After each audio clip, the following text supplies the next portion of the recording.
The Treasure of the Magi, a study of modern Zoroastrianism. We are continuing Chapter 2 of Book 2. The Teaching of Zarathustra.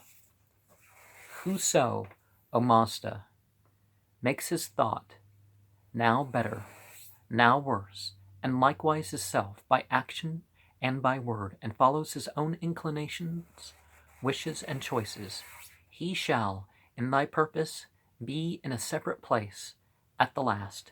Yasna 48:4. Wind is squeaking at the insulation, so if you're wondering about the sound over there, well, you can't tell which direction it's coming from, I don't think, but the recognition of the fact that men are very mixed in their character and achievement leads to a special case which is mentioned and left, where the separate place is and how it differs severally from heaven and from hell. We are not told in the extant Gathas. We are not at present concerned with the efforts of latter theology to fill up the gap. We shall return to this point later, but we should note here that the weighing of merits and demerits is so characteristic an inherited idea that we should need very distinct evidence to point that Zarathustra threw it over. The evidence goes the other way, even if it is not abundant. We compare at once the great principle of Persian jurisprudence, whereby an accused person was supposed to be acquitted if his whole record showed a balance of merit. From this principle, we shall see is more effective for raising problems than for solving them. We pass on to a contribution of a more original and fruitful kind. The deepest and truest revelation made or adapted by our sage is the doctrine that a man's self, dana, determines his future destiny. The doctrine is the more impressive because of its tactic rejection of an inherited dogma which reappears, largely improved upon in the latter Avesta. The Fravashi is a very different characteristic concept in the Parsi religion, and was there before the reform. It is easy to see why the fastidious monotheism of the great prophet rejected it. On one side, it was an inheritance from Aryan ancestor worship, and Zarathustra knew full well how great is the danger lest the adoration of saints may lead to a real and gross infringing of the dues of the only God. On the other, it was an imperfect presentation of a practical psychology on which he laid great stress. The Fravashi was, so to speak, ex officio good, and Zarathustra taught of a self that was not up in heaven and conventionally endowed with virtue, but down among men fighting its battle, the result of which was no foregone conclusion. So he developed in its place a profound doctrine of an ego that was the very man, his body and mind, only the tenement it inhabited, itself the center and cause of the man's moral growth or declension. This self makes our future, and if the hand points downward to the quaking sinner by the bridge, it is only the endorsement of a doom the self has pronounced before. Their own soul and their own self shall torment them when they come to the bridge of the separator. To all time will they be guests for the house of the lie. Yasna 46:11. We quoted just now the passage in which the wavering man makes his thought now better, now worse, and even so his self by deed and word. And as the self is so, is the man's future. The man of bad thoughts can cry with Moulton's Satan, which way I fly is hell, myself am hell, and in the lowest deep, a lower deep, still threatening to devour me open wide, to which the hell I suffer seems a heaven, holy in the spirit of the founder. is the beautiful conception of the ladder of Vesta, by which the angel or devil that comes to meet the deceased man's soul as it flies forth upon its last journey is the self in form of lovely maiden or hideous hag, made fairer or fouler by every act, word, or thought of the man in his earthly life.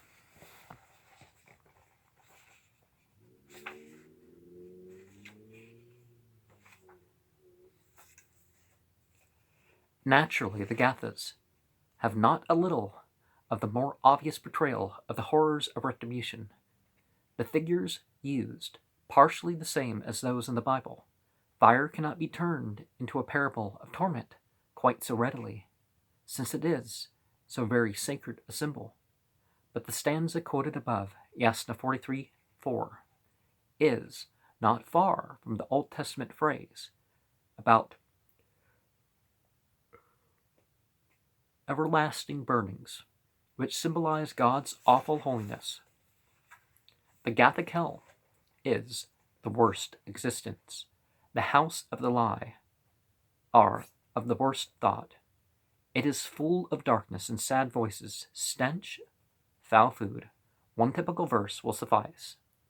But those that are of an evil dominion, of evil deeds, evil words, evil self, and evil thought, men of the lie, the souls go forth to meet them with foul food.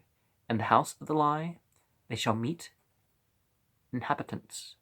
Yasna 49:11. How long is this retribution to last? We put out of sight, as throughout this chapter, the glosses of the ladder of Vesta, even though they may have had claims to be right, and set down only what we find actually written in the Gathas, and with that limitation, we can only say that there seems to be no thought of any end. In immortality shall the soul of the righteous be happy. In perpetuity, the torments of the man of the lie. Yasna 45:7. But these two words, emeritat and uteuipti, are constant correlatives, and no real distinction can be drawn between them. The phrase to all time, vispe yavoi, is even more explicit. It is applied once to the retribution and elsewhere to reward. It would perhaps be going too far to assert that Zarathustra would have dogmatically laid down the absolutely unending duration of the torments of the damned, especially if confronted with the admitted fact that many of them missed heaven only by a very narrow balance when their merits and demerits were weighed. Well, obviously, you had a bunch of... It's completely fair, because if you have a bunch of chances and overall you fail, it's like physically it doesn't work like that you can't go, well, I was close. Well, close doesn't qualify for the job or survival or whatever, so...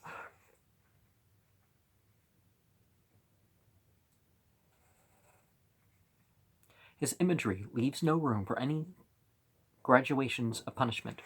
It kind of does. And all this, of course, he is only failing, as all other thinkers have failed. Well, because he doesn't word things in the Bible way, he must have failed. No, it doesn't work that way. And honestly, the biblical prophets, if you look further back in history at some of the versions of the biblical text, there were some differences that even reached areas that people be like, oh, I don't believe that. It's like, because that's not in the Bible. It's like, well, it is, but not in your Bible. It is no part of a prophet's function to satisfy curiosity about the duration or character of penalties incurred by persistent rebellion against God's high commands. The very effort to think out a consistent and absolutely just system of retribution, even by ourselves, who have been the incomparably brighter light that the gospel brings, only shows how utterly beyond human power it is even to understand such a system if it were revealed to us. See, the Christian presupposition is there's going to be flaws anyways. Rather than God can reveal things in the right order, yeah, there are going to be flaws anyways, and oh, it's different than my faith, so it's really flawed, and he must have thought it up rather than. Sometimes this is even in things that they're proved wrong and making these claims against other groups, but the very effort to think out a consistent and absolutely just system of retribution, even by ourselves, who have the incomparably brighter light that the gospel brings, only shows how utterly beyond human power it is to understand such a system if it were revealed to us. 3 thinkable alternatives are before us, and we cannot, with all our speculation, make either unending torment, annihilation, or universal restoration solve a tithe of the problems that even our limited intelligence raises. Practically, the 3 alternatives work out as symbols, which comes to the front successfully as we are laying stress on the appalling heinousness of sin. Well, highness being connected to Heine, right? The impossibility of life in the absence of God, or on the other hand, the certainty of an ultimate victory that is worthy of almighty love. From this point of view, we should say that Zarathustra was so entirely occupied with the thought of inexcusable wickedness of rebellion that he never stopped to think out any mitigations or any considerations drawn from his own knowledge of God which might suggest the very possibility of a term to the punishment of men who rose up against him. The question of duration naturally does not arise when we turn to the future of the righteous. Those who are accounted worthy to attain that life could not be imagined losing that bliss, while God himself endures. Zarathustra heaps up phrases describing the best thought, the best existence, the house of song, the superlative adjective in its splendid simplicity. Vahishtem, the best, was the term that was destined to last longest, but Garo Damana, house of song, Garonmana, and later Avestan, is the most conspicuous and picturesque of the terms applied to heaven, the homeland of music. In Christina Rossetti's beautiful phrase, the place of the new song, as our own scripture portrays it, there are fine images drawn from light. The felicity that is with the heavenly lights, the dominion where the sun shines, and in the twin conceptions of welfare or salvation and immortality, we have the positive and negative sides of the future life, in which they shall not die any more, and life shall be one of perfect wholeness. The twin blessing answers beautifully to those promised by Christ. I came that they may have life, and might have abundance. The total absence of sensual delights is conspicuous in contrast with the system of future blessedness already conceived in those days. There is no feasting and no houris. Even the nectar and ambrosia that came down with the old Aryan picture of the hereafter seems to be studiously set in the background, lest they should be taken literally and so spoil this pure spiritual heaven to which the seer loved to point. Before we pass on to examine Zarathustra's hopes for the world, there is one other aspect of the individual's future which needs to be mentioned. We shall find, to our surprise, later on in our inquiry, that earnest and unorthodox followers of Zarathustra have fallen under the spell of the most universal and mischievous of India's delusions, the doctrine of reincarnation. They urge that we have only a fraction of Zarathustra's teaching, and no one can say what doctrines may have failed to survive. Of course, the earliest writings in India do not mention the reincarnation. The Greeks mention it first. It seems to have came from the Yazidis, but that's a side point. I guess I should get into the Yazidi more deeply in some other set of programs.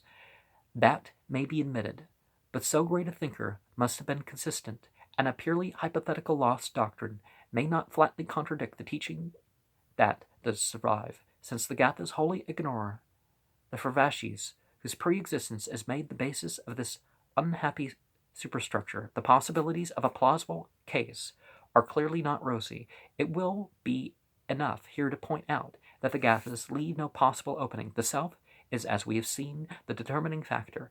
It has been developing constantly under the reaction of words and thoughts and deeds. At the end of life, before the bridge, the future destiny is awarded according to the character of the record. Harvatat is Sarvatat in Sanskrit. It's identical with alatas, the Greek word, and its radical adjective is one with salvas, whence salvation. And John 10:10 is referred. What is it referred to? Oh, I came that they may have life and might have abundance. Okay, that passage. At the end of life, before the bridge, the future destiny is awarded according to the character of the record. The twofold award, in heaven and hell, with an indeterminate, separate place, for those whose merits and demerits balance. Into what hopeless confusion does the whole system fall if the soul is recalled from heaven or hell, or from the bridge before it enters them, to live again in another body, unconscious of its past, and building up another and quite independent self? Those who really defer to the authority of their founder should have more reverence than to force into a system an alien speculation, for which the Gathas give no hint in favor, but deny implicitly in every element of their theology. We have already indicated some of the lines that make the Gathic picture of the world's future. The center of it is the certainty of victory for the forces of good. A general resurrection of the just seems to be part of the great consummation, and it is apparently a resurrection of the body, for it is Armati who give continued life of their bodies and indestructibility, Yasna 37, who will give us a peaceful dwelling, will give permanence and power, Yasna 48:6. Now Armati inherits some features of an old Aryan earth spirit, having indeed apparently received the connotations of piety by popular etymology. The history of the word in EZ, what's EZ stand for? Page 112, number 3, is accepted by Dr. Lewis H. Gray. It is that Ara Matar was an Indo-Aryan name for Mother Earth. The Greek Eraza, earthwards, is compared, and our earth, arts in the Aramaic and Aramea, is compared with our earth, which is a conflation of this old world, of this old word, with the distinctive name Nerthas, an earth spirit in Tacitus. In that case, aura matter was confused with the name for right thinking, antitheses of which are found in Gathic perimeti, perversity, terameti, heresy, on the basis of the assertion that Armati really does represent the earth in Vedic as well as Avestan. This makes Professor William Jackson's suggestion very convincing, that when the spirit who watches over earth thus gives new life to men's bodies, we are to recognize a bodily resurrection of those who sleep in the dust of earth. For it must be remembered that the horror of polluting the sacred earth with a corpse is purely Magian and unknown even to Persian until the Magi had established their footing through many generations. It is much more like Zarathustra to use the very opposite imagery and portray the abounding energy of the spirit of piety as restoring life to the dead that are folded to her bosom.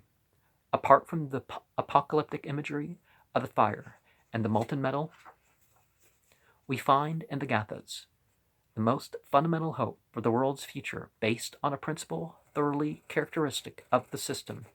If the salvation of an individual depends on his accumulating merits, enough to outweigh demerits, the salvation of the world should be achieved in the same way. The final victory of Ahura Mazda comes by predominance of good works, and thoughts in the world. This thought is apparently enshrined in the Honover, Ahuna Verga, one of the two most sacred formulae of the Parsi religion, and datable probably in the generation immediately following Zarathustra. Its meaning may best be given in a paraphrase. As here our chosen master, he by right, he there our judge shall be. Life works from that good thought arise. He offers to the only wise, to the great Lord his kingdom sure, who made him shepherd of the poor. Well, that's recognizable, but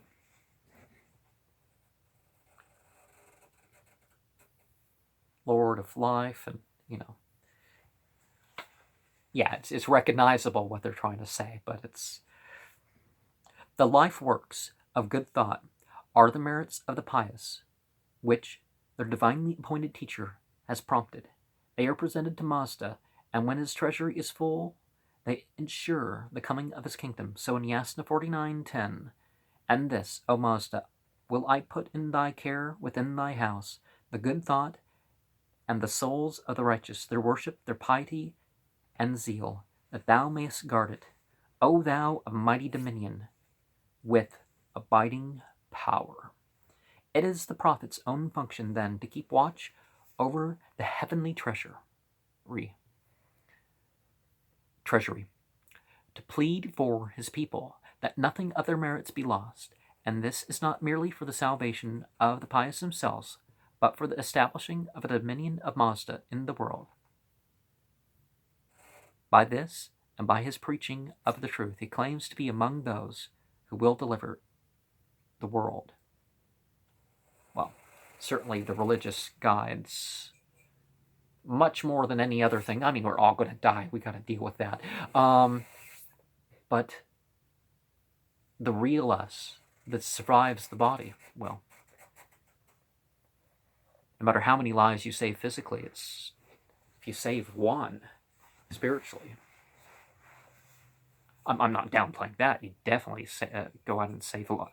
Get out there and even risk your life to save somebody physically. In this most important term, sa'ashyant, future participle of the verb benefit, deliver, we must now look in detail, beginning with a list of the Gathic passages that contain it.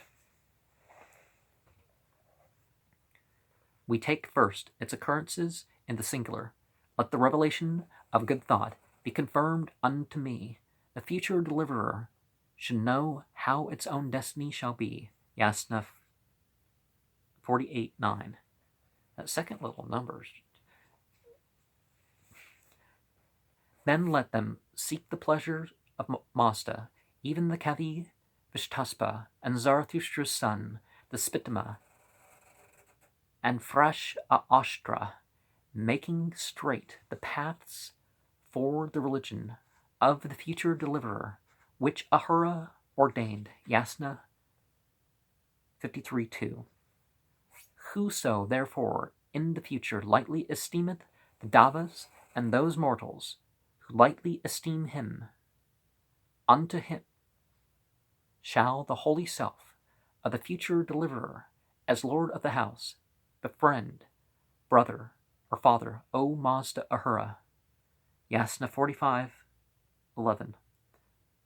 And, see, for the messianic figures to liberate humanity, humanity has to liberate itself and pave the way.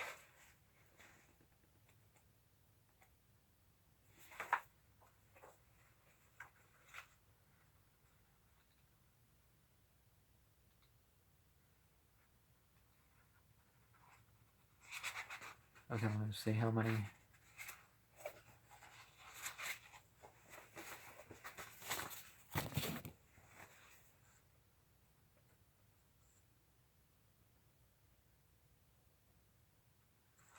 Oh, did I accidentally turn the page?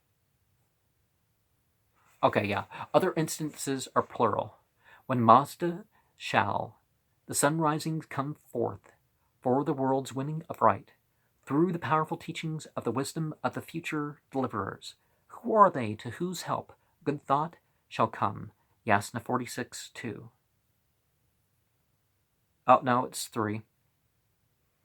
Teach us that the way of good thought, O Ahura, of which thou didst speak to me, whereon a way well made by right, the selves of the future deliverers shall pass to the reward that was prepared for the wise, of which thou art determinant, O Mazda. Yasna 34:13. These shall be the deliverers of the provinces, who follow after pleasing, O good thought, by their actions, O right, depending on thy command, O Mazda. For these are the appointed smiters of violence, Yasna 48:12. Closely akin is the thought of another passage, which brings in a conception very prominent in latter days. So may we be those who make this world advance. O Mazda and ye other Ahuras, gather together the assembly, and thou too, the right, that thoughts may meet where wisdom is at home. Yasna 32. The abstract noun of this verbal phrase, make advance, is a technical term in latter times for the renovation of all things, the fresh akerete. We ought also to add a passage referring to Jamaspa, where another part of the verb appears from which sa'ashyant comes. Let the helper hear the ordinances, he that is created to bring deliverance. Yasna 49:2. How can we easily deduce from these passages what this very simple term means in the Gathas? It is no technical language. The last of the 6 apparently has not even a religious meaning, for the future deliverers of the provinces are, in this context, simply those who are about to take up arms against robber hordes of nomads, in obedience to the will of Mazda as declared by his prophet. In the other 5 places, those who are to be deliverers, or benefactors, are to perform this task at the great consummation, which it seems was destined to come soon in Zarathustra's expectation. The Shashyant is speaking in his own person. His tremendous conviction of the truth he has been commissioned to teach assures him that by that gospel he will benefit the world. General religious message being referred to as gospel. But he does not arrogate the position to himself alone. He joins with himself as helpers who are bearing the burden with him, of whom he is always speaking in tones of warm and generous affection. The subsequent history of the Shashyant idea will engage our special attention later. The picture of the benefactor, our deliverer, that is to be, prepares us for a general estimate of the work of the great reformer, his methods, and his message. One fact about him stands out in strong relief of his evangelistic zeal. We shall see before this book closes why it is so important to emphasize what might seem very obvious and wholly natural. A prophet who does not supremely care about putting his message before men does not deserve so great and sacred a title. Well, some people are their spiritual gifts. It's not that people have to believe in them, so. Because prophet means spiritual gifted. It doesn't mean somebody just goes around predicting the future or something, but there's different types of prophet, but that's not the scope of this program. The whole tone of the Gathas is the proof of this claim for him. If he is not magnificently missionary, why is he contending almost despairingly with cruel foes? Why does he press so eagerly upon unwilling ears to a truth which is for the blessing of others instead of quietly enjoying it by himself? No one could read the Gathas without carrying away before everything else the impression of a man who is spending and being spent for the blessing of other men. One or two of his words may be quoted. If this is only a couple words, this is, through this word, a promise, on our tongue, we will turn the robber hordes into the greatest. Yasna 28:5. The word of promise is mantra, a term destined to revert to the baser use of a mere spell. Well, spell being in its original just something arranged linguistically. That's it. It is the Indian mantram. Zarathustra's spell is the promise of heaven, described in the first part of the stanza, by which he hopes to convert the wild nomads. What award thou givest to the two parties, believers and unbelievers, do thou tell us, O Mazda, that we may know, even with the tongue of thine own mouth, that I may convert all living men. Yasna 31:3.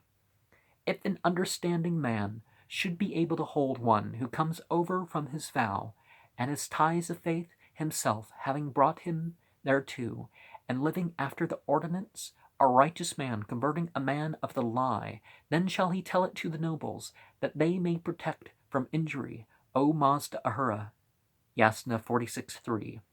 Through this Holy Spirit, Mazda Ahura, and through the fire, thou wilt give the division of good to the other, will give the division of good to the two parties with support of piety and right. This, verily, will convert many who are ready to hear.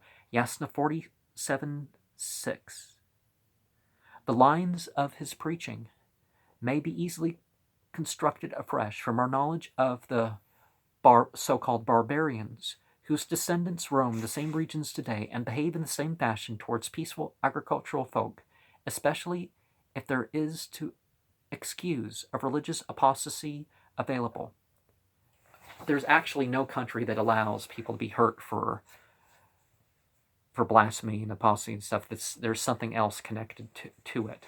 I've looked into every Muslim majority country, and there are that aren't Muslim majority countries, but Islam does not allow this. For example, Islam today, for the Afghan, or Baluchi, may have substituted Allah for Mithra and Muhammad for the old prophets of the Davas Yasna, but the ethical consequences of the change are negligible, and the treatment of one who renounces a creed which has no restraining influence on conduct absolutely the same as it was